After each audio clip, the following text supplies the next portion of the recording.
Hello, boys. I've got a special one for you here. This is a little bit different. This is something else. This is Hobby Hot Takes, where we take you, the people, and we find out what's your hottest take. What's the thing that you hold dear, that you know is true, that you feel in your heart, that everybody has a problem with. Every time you come out and say it, people are like, oh, I can't believe you said that. That's ridiculous. Everyone's got one. I want to know yours. I've asked the people, and you have delivered. You have delivered unto me a glorious list. Over 100 of these came in, so I'll just be reading out the ones that got the most upvotes. So yeah, let's crack into it. This is from Top Benefit 5594, who says, being wedded to I go, you go makes the game so much less exciting than it could be. And Games Workshop know this, because all of their other games have ditched or evolved this, but are too scared of the 40k fan base to change it. So immediately, I've got to say, for me, that's not a hot take. So I agree with it. I agree with that wholeheartedly, actually. We're going to get plenty of people hating on this, you kind of tournament players, competitive lovers, and all that kind of stuff. If you're into that stuff, that's all good, each to their own. But in terms of making a fun game that the average Joe can just knock together their armies with and play, the big load of I move my entire army and then you move your entire army is just inferior. I mean, let's go into this comment just below. Responsible Collect says, God, don't you just love wasting an evening doing fucking nothing but 30 minutes off and on? Yes, mate, that's spot on. You'll be standing there, you've got nothing to do but eat your snacks while you just wait for your opponent to move their whole army before you can do a single thing. And this just ruins any kind of tactical element this game could really have. It's you just need one good turn and it's literally, there's nothing you can do about it. And I have seen firsthand many games I've been involved with where we just know what's going to happen. And most of the time, by the end of the second round, we just knock it on the head. This is more in 8th edition, to be fair. But still to this day, it's still like this. Just the inherent nature of getting to shoot an entire army's worth of guns at a couple specific units if you want to focus fire them down. It's just there's nothing you can do inherently. If I've got a Carnifex and I want to sneak him up the board and I place him in such a way that he's one of the only guys that can be seen, you can just kind of pump your entire army's worth of stuff in before they can consolidate or present you another target. It's games like OPR, right? Games like OPR have it down, okay? The alternating activations creates this dynamic way of playing the game, which is just far superior to what GW is offering with this I go, then you go, whole army bullshit. It's inherently more tactical. Think of chess, right? I make a move, you make a move. Now your move can be directly reactional to the minute nuances of the move I've just made. And so it's an ever-evolving, dynamic, responsive, and reactive game of inches and inches and inches and inches, all revolving around each other and tessellating on opposite sides beautifully to create this beautiful cacophony of war, of tactical war that makes you feel like a general on a real flowing field of battle. You can suspend your disbelief and really get down there, and you can feel you're part of it. What you're thinking is actually going to make a difference in the next few minutes. Not oh God, what am I going to do to this in 45 minutes when it's my turn and I've got pretty much no options because he's wiped off my stuff off the board. It's just not good, man. And this is the thing, he's totally right. 40k fan base would probably be up in arms to some extent. GW are afraid of that. They don't want to, spoil it. They don't want people going, oh my God, the game's not the same game anymore. Honestly, man, one-page rules, some of the things aren't quite there. Talking about ranges, there's some rules that don't exist, open topped rules aren't a thing. There's just a couple of bits that the depth isn't quite there. If you come with the 40k depth, and perhaps more so towards the older editions, but you brought in this alternating activations, I think we would have absolutely exemplary gameplay in the 40k game. And that's what we deserve. That's what they should be doing. And I hope, beyond hope, that some edition in the future integrates this, or at least offers us a game mode of the main 40k game with alternating activations. That is my number one wish in this entire hobby. Top benefit. This is not a hot take. This is cool as ice. Hello boys, post-production Relics here. This is the first in the series of hobby hot takes. We're going to do it again. The format's going to be repeated, so if there's anything about it that you think that should be changed, your advice is valuable. And if you've got any hobby hot takes, I want them. Send them to me, email, comment, whatever. You'll find me. I'm putting them everywhere on the internet. I want your spiciest takes. And as always, if you need anything, Red October 25% off, link in the description, lads. Get on it. Money, savings, all of that. Dollar, one. Well, let's get back on with the video, lad. Top benefit responds by saying, Playing casually at home with friends isn't too bad. There can be cups of tea and snacks and catch-ups. I think it would annoy me if I was playing a couple of games a week in a setting I had to pay for those things. that's fair. Ultramarine says, Real. This needs to change immediately. It sucks and literally makes the Alpha Strike a massive problem. More than ever now, as everything is just so killy. spot on, mate. Couldn't agree more. Obviously, yeah, with everything being killy, just accentuates the fact so much. Stuff ain't survivable. That's what I hear down on the streets, down on the fields. This stuff just ain't surviving like it used to, which just accentuates this problem and turns it into a game-breaking thing, man. Top Benefit says, Yes, don't get me wrong, I still like playing 40k. I like my army, I like the lore, and I like hanging out with my like-minded friends and rolling some dice. I think 10th edition plays quite nicely and provides fun and competitive games. But it does all feel quite old-fashioned compared to the other similar games I enjoy, like Star Wars Legion, Chain of Command, or MESBG. let's put OPR on the end of that. That's Relics talking now.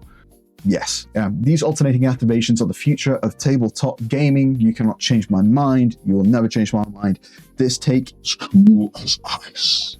Okay, on to the next one. This one you would have seen in the old thumbnail. Timberwolf88 says, Games Workshop's streamlining of the rule set has gutted the game at its core. Thematic narrative gameplay is no more. Tournament play and balance should be its own rule set from casual narrative gameplay. this one, I'm finding it real hard to have a problem with this one. This one's feeling cool as ice from the outset. Me, I'm a narrative player, right? I love the thematic little stuff that happens on the game. I love the little tactics and stuff. I'm not a big, competitive list builder. I've only been to one tournament. I like it. It's got its place, but it's not for me. So section these two things off properly, right? If these two things were sectioned off, right? And you had a tournament play set, which was its own thing, and it was balanced and everything. And then, but that was the thing that was off to the side, rather than being the main game. So instead of all these casual games being set up, having to adhere to these tournament-based stats and data sheets and balancing issues, the actual main game, the real game, was this casual narrative thing, and then the tournament side had its own separate thing that you adhered to. That would be a great idea. I can't see that being a hot take, but he does say Games Workshop's streamlining of the rule sets has gutted the game at its core. Thematic narrative gameplay is no more. I wouldn't say that's a hot take. I think that's pretty spot on, Timberwolf. I don't think you're going to ruffle many feathers with that one. Let's see what everyone else has to say on this one. Monkey2 says, Do you remember when there were faction-specific rules? Plasma cannons, Land Raider Crusaders, no heavies over plasma, or demon host rolls for greater demons? Hell, I remember when you needed 1 HQ plus 2 troops. Simple times when fluff mattered. yes, I wish there was some more of those fluffy elements that still were residual within the game. They were just part of the thing when you got in. The rules that your miniatures had were directly representative of what the fluff were, whether it's a chicken and egg situation, which one came before, did the rule create the fluff or whatever. But stuff was it made sense when you compared it to the lore, and it's oh yeah, this gun kind of works in the way that its gun works in the lore, on the tabletop. And yeah, it was this whole encompassing thing. We're going to get to another one later that kind of touches on this kind of thing as well. So Timberwolf also says, Force organization, lots of custom builds with a specific army, list tailoring, vehicle armor values / hit charts, template weapons with scattered arms. City fight rules, lots of varied terrain types, thematic scenarios. 3rd / 4th edition was so good. I mean, I got into this game in 4th edition, man. And it was amazing, dude. And yeah, every year they've sliced away a bit more of this game's soul until 10th edition feels like this sanitized corporate dog shit, really. So yeah, this can't be considered a hot take by any standard. Timberwolf, You are cool as ice. okay, Xenocidal Protocol. People use ridiculous stuff as proxies that are hardly similar to the original.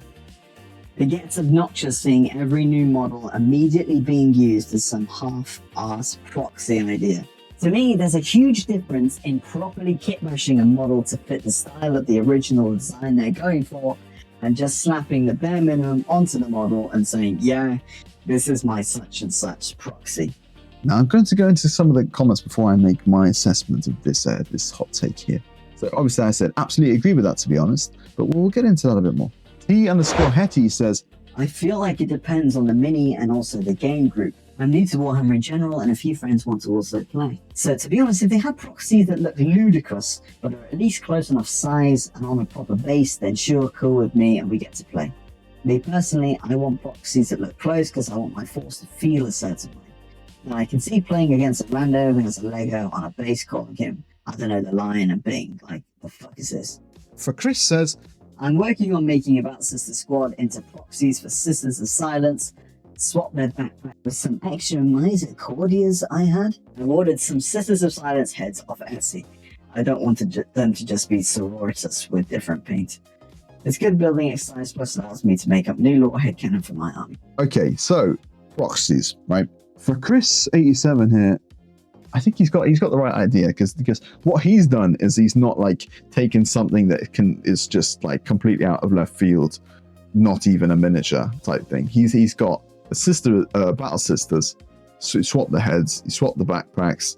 If you give them like a non-typical paint job, you're not going to know. That's fine. Personally, for me, that's fine. That's kit bashing.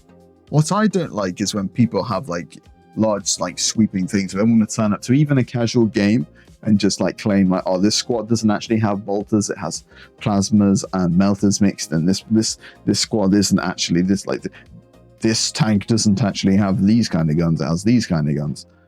Yes, I get it. It's quite annoying, and especially if they use something that's nowhere near it's kind of shit. There's a covenant that we agree to with this game, right? We collect these armies. It takes us a very long time to build them up. There's lots of careful decisions that we make when we choose what guns to stick on. Some people like to magnetize for this fact. People spend many hours painting these, getting them up to a lovely standard, just for somebody to kind of half-ass rock up with a load of like random guys, say they're whatever is in the meta, or they just fancy whatever. If it's your friend and you're having games regularly and he wants to try out a different format of weaponry on a tank or something, that's fine. For instance, we kind of like decided that like kind of most of the guns on the tanks that we had from a big tank battle were actually like las cannons and melters instead of the bolters and so on, because we were playing a big tank battle. We didn't obviously all have it like WYSIWYG, what you see is what you get. So we decided on that mutually. But yeah, when somebody turns up with a load of half-staff proxies all over their army, yeah, I can't see this as a hot take. I get it. Obviously, there's going to be people out there say, oh, the hobby's expensive. You shouldn't be bashing on people when they're trying to just like play the game and stuff like that. But it's like, well, some of us have put a lot of money, time, effort, thought, passion into this, and we want to kind of like feel that kind of level of respect, immersion, and coming back from the other side of the table. So Xenocidal Protocol, I can't call this a hot take. Many people might call this a hot take. We're going to hit you with a lukewarm. So moving on to the next one, we've got Rax Tempers, who says, Custodes should absolutely not be a playable faction, period. Now this one's very interesting. Now I did ask Mr. Rax Tempers to please elaborate on this as much as he can, as I find this take interesting. And we had some other additional comments on there. Murderous Rubber Ducky says, They're one-person armies. It makes no sense given the law that 10 to 20 custodies could lose to practically anything. And then Task Defiant says, Instead of Imperial Knights, give custodies knight stats and points. okay, to properly diagnose whether this is a hot take or not, you've got to be pretty clued in with the law on what the custodies actually are. So I'm going to have to kind of like take people's word for it, because I haven't like delved too deep into the law. But as I understand it, okay, a custody, right, is borderline as powerful as any hero of the Imperium, right? There's pretty much nothing that they are less powerful than other than the Emperor himself.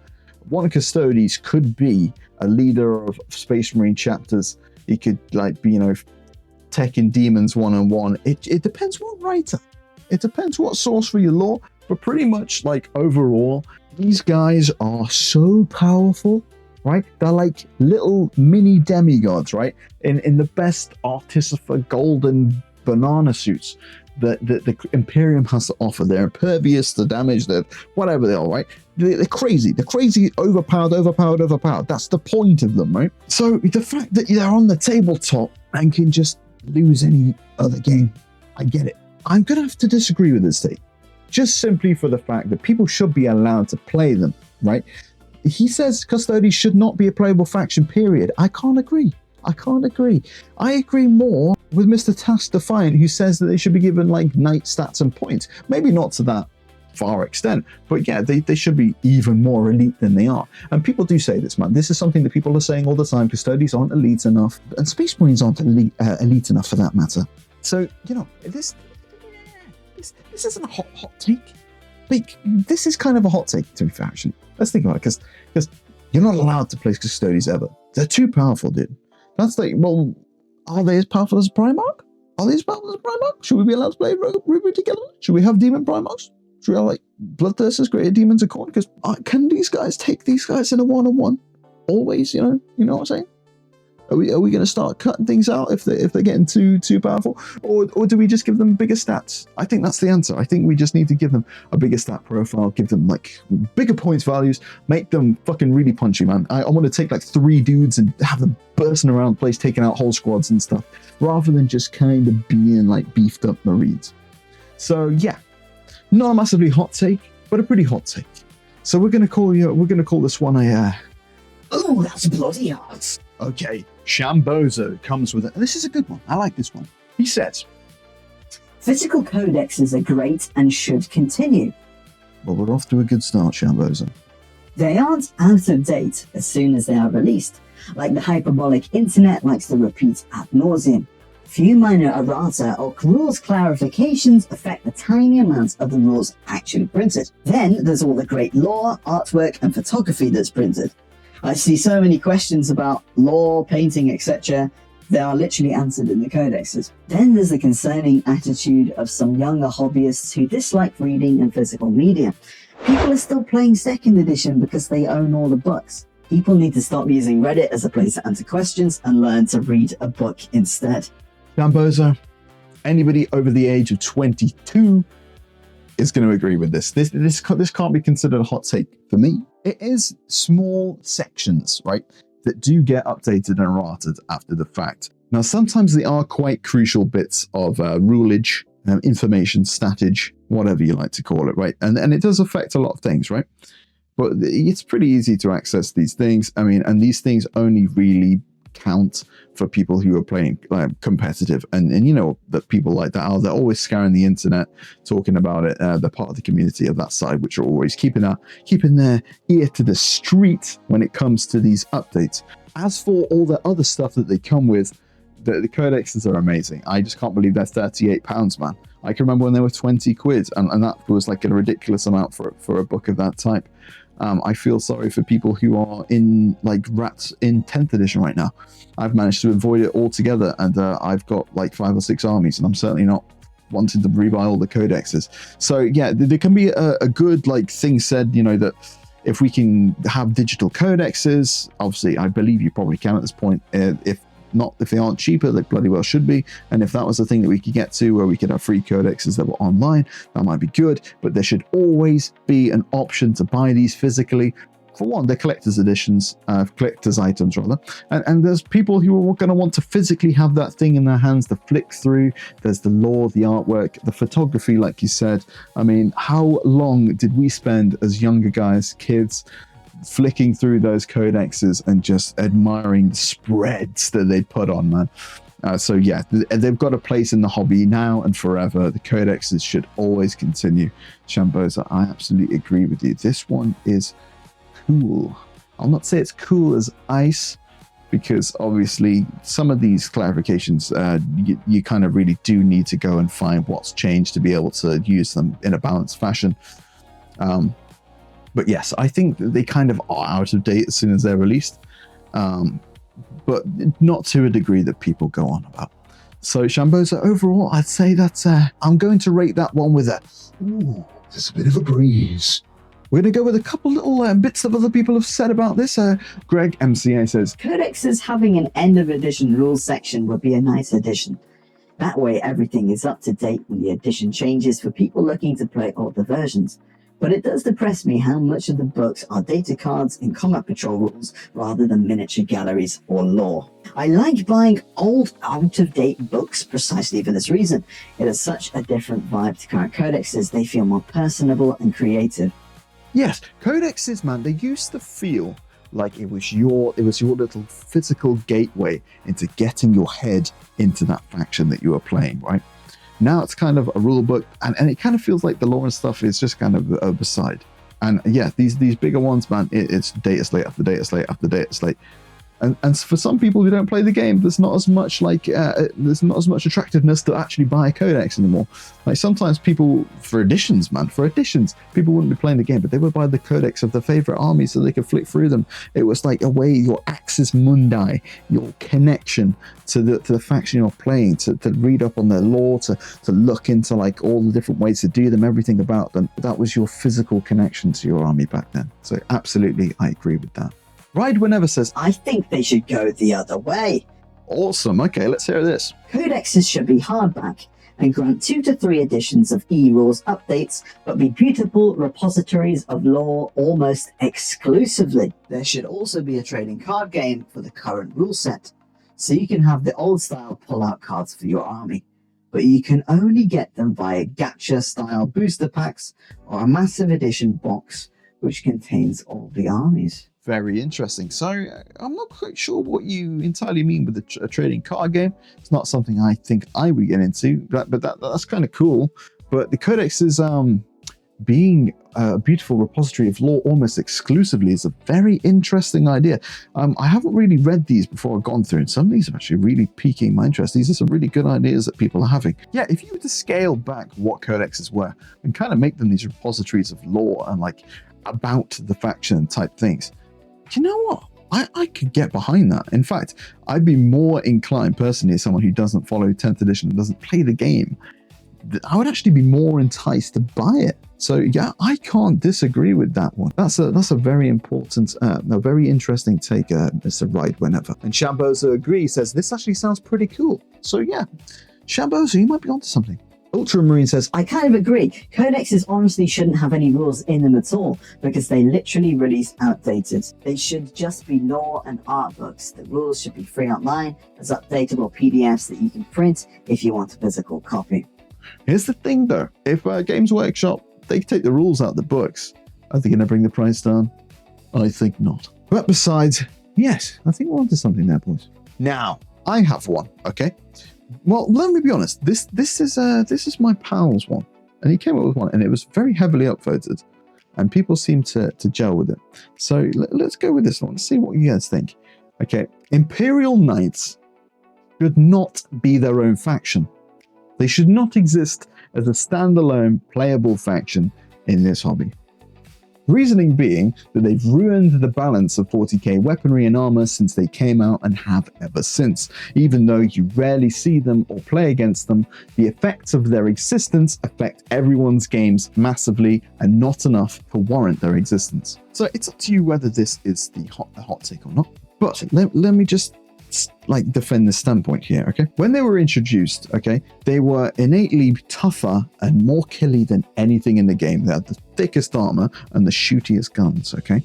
They needed to be able to delete another one of themselves and also be really tough to the next thing below it. But obviously this called into existence a couple issues with the balancing of the game. So suddenly you needed really powerful weapons spread around the game that were able to actually take these guys out, so you could actually physically play against them, as they were like, you know, you could play with them in a competitive setting and you needed to be able to destroy them. So everyone started to get really big killy guns, and then suddenly you got this toughness creep where everything started to get a little bit tougher, and then before you know it, we're kind of in this day and age where we've got stuff that's like extremely killy and through the balance of the stats out of whack. And to this day, we're still feeling the effects. Well, think, when's the last time you played a knight-only army? But most people have never played against knights only, or very, very rarely. You never even really see them played in competitive, and when they are, it's only for like a couple months before they just get nerfed back into oblivion again. Yet the whole game has been changed and affected for the negative because of their existence. Now, if you were to like have them as like something that can only get attached as like a special kind of like attachment to Imperial forces or Chaos forces or whatever, there'd be ways to kind of balance it and tone them down, or just like have them a bit more represented points wise. But the fact that they're like a standalone army, they're kind of like points costed in to be playable for people playing in these tournament games, right? So that kind of makes them, well, the fact that you're throwing them up against normal armies and normal units, it just throws the whole game out. And like, look, my friend could probably be explaining this way better, but I think you get the gist. I'm sure you're all intelligent to understand what I'm getting at here. That is the hot take of mine own, of the channel. So you guys let me know what you think of that. Is that a hot take? Is it not? Is it cool as ice? Is it a little bit chilly? Is it flaming hot? Die Beast says, I agree. They really should be expanded as an army and given a couple more bodies at a lower toughness. But I'd also rather play against Knights than Imperial Guard armor spam. Die Beast, you may have just given me the hottest take of the video because you've struck me right in my heart. I love a bit of Imperial Guard spam. I love tanks. Not very happy with that. I love my big tank battles, and I didn't know that was something that people hated. So I'm gonna have to wind my neck in on that one, I think. Loon Flame says, how so? I'm interested in your take. Well, Loon Flame, I've expanded on it. Maybe we could go back and forth in the comments on the video. I'll link it to you. And yeah, we can discuss this a little bit more. I'd like to hear what you guys think. If you want to push back against me, that's cool. I want to hear what the Knights players have to say. My friend would even go even further and say that the Knights are like, you're not even experiencing the hobby properly if you're playing them, because you've got 4 models and you're just not even doing the same hobby as anyone. You should be in Pacific Rim or something like that. So yeah, he goes even further to say that they just shouldn't exist. Harissimon Technical says, I would remove Knights and Custodes as playable factions. well, somebody's got it out against the Custodes, lads. Like, it's not just the fella from before. People think that Custodes shouldn't be playable. One could be taken for an Imperial faction, but pointed and increased stats. Yeah, that's kind of what I said before. So Pemson Technical, we're hollering down the same road here. So yeah. So yeah, it's nice to see that people get it. People get it. So we've tried to get together some hot takes. Most of them I've actually ended up agreeing with. But you know, it's not just me. What do you guys think as well? You know, it's not just all down to me. Let me know in the comments. And by the way, guys, don't drop dislikes on the video, because these are just opinions, right? If you want to disagree, go into the comments and voice your opinion. Don't downvote the video, please. The video isn't the opinions within the video. The video is just the video by itself, and we're talking about, you know what, it just don't dislike on me, okay? This is about all I've got time for today. England match, it's about to start. I've got a dash. Thank you very much for joining me. We're going to do this again. I got over 100 comments, guys. Well, there's loads more to go through. I'm going to do another one of these. You'll see me again in another Hobby Hot Takes. As always, like, subscribe, and if you need anything, 25% off all of your hobby needs. Link in the description, helps the channel. I buy my dog treats with it. Come on, boys. It's a good cause. That's me, gone.